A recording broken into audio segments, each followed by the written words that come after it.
Grabe, ngayon lang po ako naniwala na kuwento ng nanay tatay ko dati na yung It's rainbow daw hitting us. sa balon namin dati kapag nakikita ko po, sigaw ako sa nanay tatay ko, sabi ko, "May rainbow, nakikita ko doon banda." Sabi niya, "Oh, hayaan mo uminom yan ng tubig sa balon." Totoo nga guys, totoong-totoo kasi may nakita akong video, kaka-update lang. Sa ibang bansa siya guys, grabe. Akala ko hindi totoo po, pero totoo pala.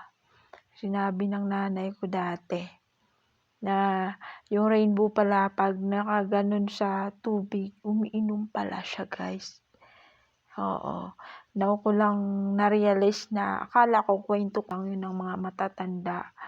Pero ngayon trending po siya guys, as in totoong-totoo na talagang nakikita at na-videohan siya.